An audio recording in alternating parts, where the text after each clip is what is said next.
Beberapa pihak bahkan pemerintah juga sudah mewanti-wanti nih kalau awan gelap tampaknya masih menyelimuti ke depannya. Nah, apa nih yang harus dilakukan oleh investor di tengah kondisi ketidakpastian global ini? Kira-kira strategi apa sih yang harus dirancang? Menurut saya menghadapi ketidakpastian itu jawabannya cuma ada satu ya, yaitu diversifikasi. Tapi yang saya sering lihat, orang itu diversifikasinya masih simple banget. Misalnya mereka punya uang 1 miliar untuk diinvestasikan. Mereka itu bagi-baginya misalnya 250 juta ke deposito, 250 juta ke obligasi, 250 juta ke saham, 250 juta ke kripto gitu misalnya. Nah, kalau menurut saya itu kurang optimal ya, karena di level portofolio, itu risiko portfolio dia, kontribusi risikonya 90% masih datang dari saham dan kripto gitu. Jadi diversifikasi yang optimal itu bukan kita bagi-bagi investasi kita sehingga nominal investasi di tiap aset itu sama, tapi yang benar itu adalah kita bagi-bagi investasi kita sehingga kontribusi risiko dari tiap aset itu sama. Strategi alokasi aset ini juga ada namanya, ini namanya risk parity. Risk parity. Ini cukup menarik nih Mas Robert, diversifikasi portofolio. Karena selalu dikatakan bahwa sebaiknya kalau ketika berinvestasi jangan taruh telur dalam satu keranjang. Nah, seperti apa pandangan Mas Robert? Ya, saya rasa betul ya kalau investor secara umum mungkin dengar kata diversifikasi artinya pukul rata. Ada duit 1 miliar, 25% ke saham, 25% ke kripto, 25% ke obligasi, 25% ke emas. Tapi kemudian yang tidak diukur adalah resiko masing-masing instrumen tersebut.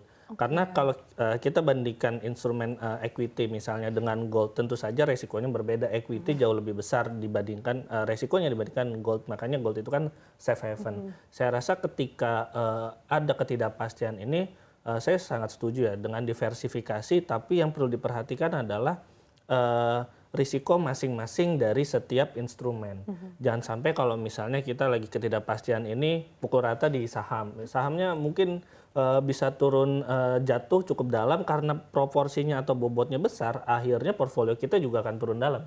Tapi mungkin kita bisa alokasikan cari yang lebih safe dulu lah, yang mungkin lebih moderat, entah itu kemudian ke deposito atau emas misalnya, atau instrumen lain yang lebih moderat ketika awannya masih mendung nih di 2024. Dan saya rasa untuk menghadapi berbagai macam masalah di 2024 mungkin jangan stres-stres juga lah. Kita harus jaga psikologi juga ya Pak ya. Kalau misalnya stres yang ada keputusannya yang akan salah. Karena kalau kita trading itu atau misalnya kita ambil keputusan investasi 75% atau 70%-nya itu adalah di psikologis.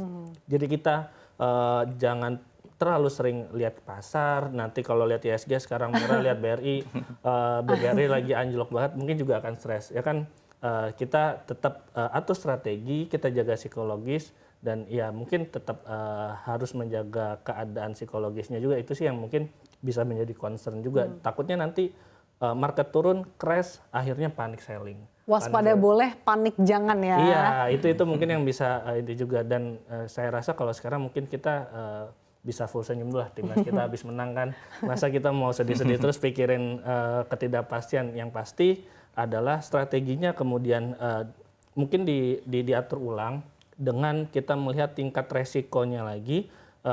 Kita pilah-pilah lagi mana resiko yang tinggi, mana resiko yang rendah, kemudian kita juga atur psikologis kita. Oke, strategi seperti apa sih Pak Sander yang tepat gitu? Tadi juga sudah sempat di-mention terkait dengan risk parity. Nah ini mungkin masih banyak Sobat Cuan yang masih agak bingung nih, ideal ini sebenarnya pembagiannya seperti apa sih dan cara kerjanya seperti apa? Oke, jadi risk parity itu adalah strategi yang dipopulerkan oleh Bridgewater Associates. Itu perusahaan investasi yang didirikan oleh Ray Dalio dan mereka punya AUM lebih dari 125 billion US dollar. Nah, mereka punya satu fund yang namanya All Weather yang menggunakan strategi risk parity ini sejak tahun 96.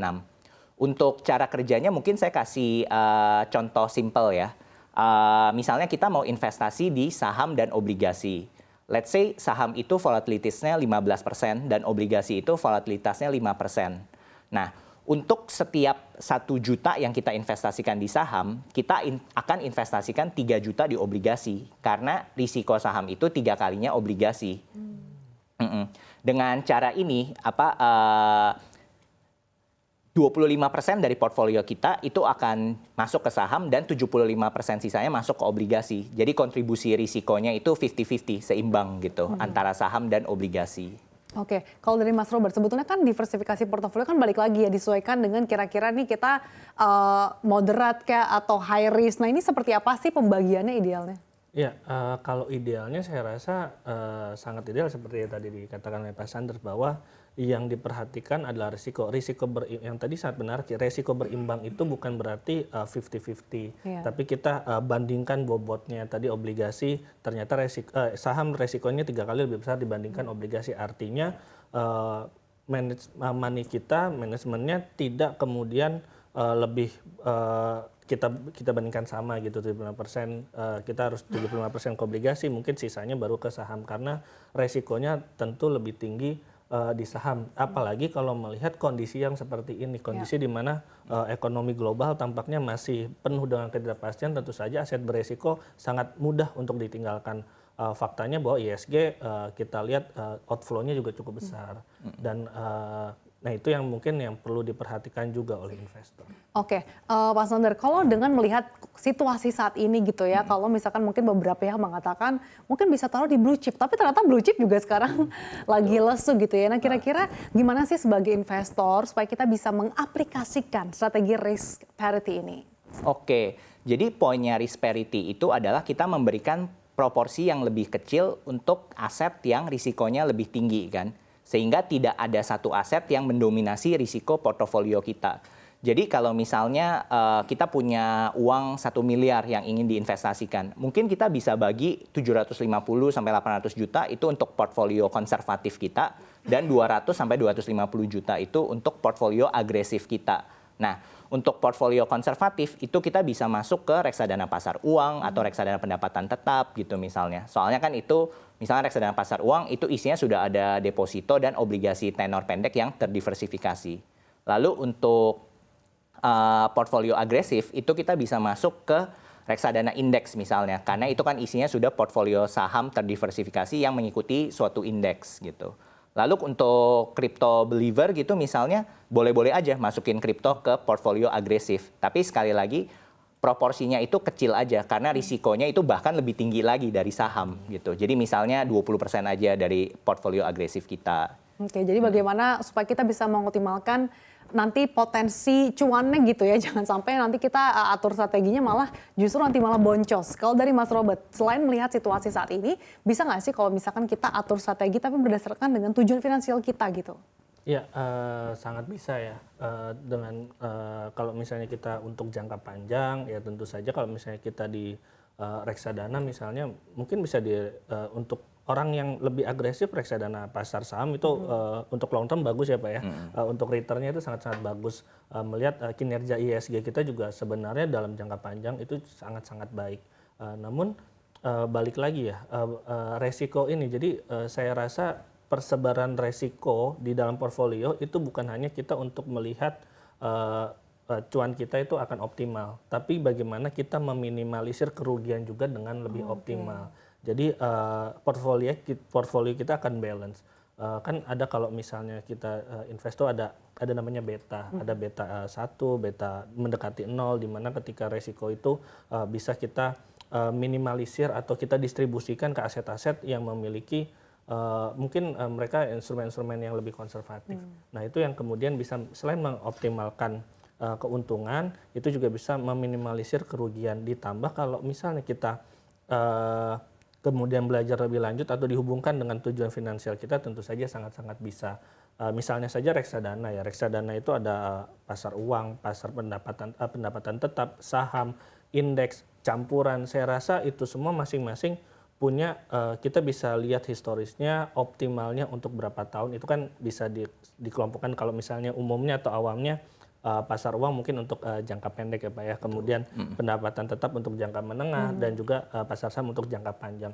Dari situ aja selain reksadana kita bisa melihat resikonya, kita juga bisa mengkaitkan dengan tujuan finansial kita, mau untuk jangka panjang, mau untuk jangka menengah atau jangka pendek. Oke, Pak Sundar, bagaimana kita mengkombinasikan ya? Misalkan kita sudah melihat situasi sekarang nih kayaknya momentumnya pas nih untuk beli reksadana, tapi kita juga ingin mengcombine supaya reksadana yang kita beli itu juga bisa bagian dari tujuan finansial kita, apalagi dengan menggunakan strategi risk parity tadi. Oke. Jadi kalau misalnya kita ingin mengikuti strategi risk parity, itu tentu kita cari reksadana yang misalnya 75% alokasi asetnya itu ke obligasi dan 25% sisanya ke saham misalnya. Itu berarti mungkin salah satu yang bisa masuk adalah reksadana campuran kan. Reksadana campuran yang memenuhi kriteria tersebut di market ada beberapa dan bisa dicek di agen penjual reksadana online gitu, salah satunya seperti Makmur gitu. Atau kita juga bisa buat portfolio reksadana kita sendiri dengan beli reksadana pendapatan tetap misalnya 75% dari portfolio kita. Itu tentu kita jangan beli satu aja ya, kita juga diversifikasi. Lalu 25% sisanya misalnya di reksadana indeks saham gitu misalnya. Jadi tadi gambaran ya gimana caranya kita membagi-bagi supaya tadi kita bisa maksimalkan cuan kita di masa mendatang. Kalau dari Mas Robert ini kan baru-baru ini Bank Indonesia kan menaikkan suku bunga acuan sebesar 25 bips ya, jadi 6,2%. Nah, bagaimana sih dampaknya bagi reksadana, khususnya mungkin reksadana saham?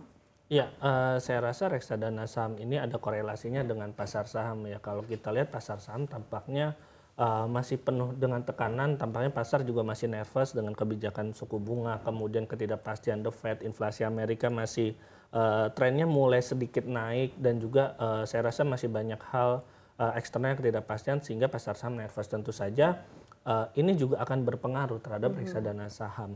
Namun balik lagi, kalau misalnya kita beli reksadana, saya rasa optimalnya adalah untuk jangka panjang. Jadi yang kita lihat sebelum membeli adalah bagaimana kita bisa memforecast dalam jangka panjang bagaimana keadaan market kita. Kalau kita kaitkan dengan pertumbuhan ekonomi Indonesia, karena memang sebenarnya ada korelasi antara market dengan pertumbuhan ekonomi Indonesia, ke depan tampaknya masih cukup optimis untuk Indonesia. Kenapa? Karena pertama, investasi yang diperkirakan akan lebih tinggi lagi sehingga akan menaikkan daya beli. Ketika daya beli masyarakat, kalau melihat proporsi PDB kita 50% itu adalah didorong oleh konsumsi masyarakat, tentu saja PDB kita bisa kemudian bertumbuh. Saya rasa optimis ini dalam jangka panjang yang membuat investor pun juga tetap saja walaupun keluar akan balik lagi ke Indonesia dengan jumlah yang lebih besar. Karena prospek dalam jangka waktu 5 tahun saya rasa Indonesia masih secara fundamental masih cukup oke. Market kita juga pastinya akan terdorong. Nah, begitu juga dengan reksadana saham, sehingga saya rasa reksadana saham ketika misalnya sekarang turun malah menjadi peluang. Artinya ini peluang, jadi investor justru memanfaatkan ini sebagai momentum buy on weakness ya? Iya, tapi mungkin belum sekarang. Oke. Dari Pak Sundar nih, seperti apa sih tips and trick nih bagi para investor untuk pilih reksadana apa sih yang kira-kira tepat dan ideal untuk bisa maksimalkan cuan baik untuk jangka pendek maupun jangka panjang? Menurut saya yang lebih menentukan return portfolio itu bukan pemilihan spesifik nama reksadananya ya, tapi yang lebih menentukan itu adalah alokasi portfolio kita berapa persen yang misalnya ke reksadana pasar uang, berapa persen ke yang reksadana pendapatan tetap, dan berapa persen yang ke reksadana saham gitu misalnya. Jadi yang harus kita fokuskan adalah alokasi asetnya. Bukan return ya? Bukan tulisan return gitu ya, biasanya kan kita lihatnya pilih return yang banyak nih gitu. Iya betul, misalnya kita pilih reksadana ini returnnya lagi tinggi, ya udah kita ikutin gitu. Jadi bukan pemilihan spesifik ini reksadana nama ini gitu, tapi yang harus kita fokusin itu alokasi asetnya, berapa persen yang ada di pendapatan tetap, berapa persen yang di pasar uang, dan berapa persen yang di saham gitu. Jadi untuk mendapatkan risk adjusted return yang baik, salah satu yang bisa dipakai itu adalah ya strategi risk parity yang tadi saya sebutkan gitu. Oke.